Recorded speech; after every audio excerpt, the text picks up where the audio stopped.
أعوذ بالله من الشيطان الرجيم. بسم الله الرحمن الرحيم. يا أيها المزمل قم الليل إلا قليلا نصفه وانقص منه قليلا أو زد عليه ورتل القرآن ترتيلا إنا سنلقي عليك قولا ثقيلا إن ناشئة الليل هي أشد وطئا وأقوم قيلا إن لك في النهار سبحا طويلا واذكر اسم ربك وتبتل إليه تبتيلا رب المشرق والمغرب لا إله إلا هو فاتخذه وكيلا واصبر على ما يقولون واهجرهم هجرا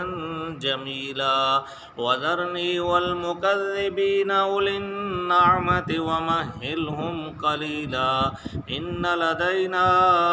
أنكالا وجحيما وطعاما ذا غصة وعذابا أليما يوم ترجف الأرض والجبال وكانت الجبال كثيبا مهيلا إنا أرسلنا إليكم رسولا شاهدا عليكم كما أرسلنا إلى فرعون رسولا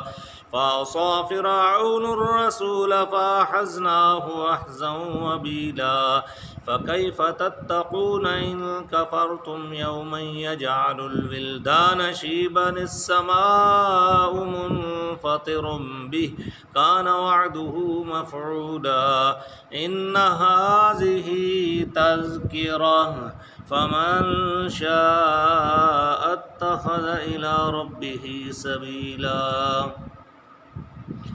إن ربك يعلم أنك تقوم أدنى من ثلثي الليل ونصفه وثلثه وطائفة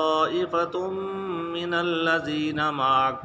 والله يقدر الليل والنهار علم أن لن تحصوه فتاب عليكم فاقرؤوا ما تيسر من القرآن علم أن سيكون منكم مرضى وآخرون يضربون في الأرض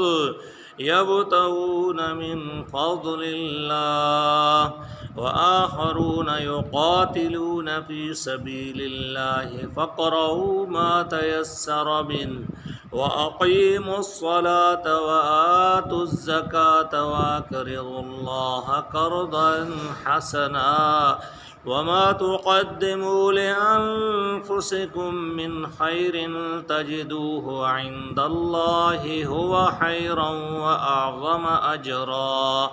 واستغفروا الله إن الله غفور رحيم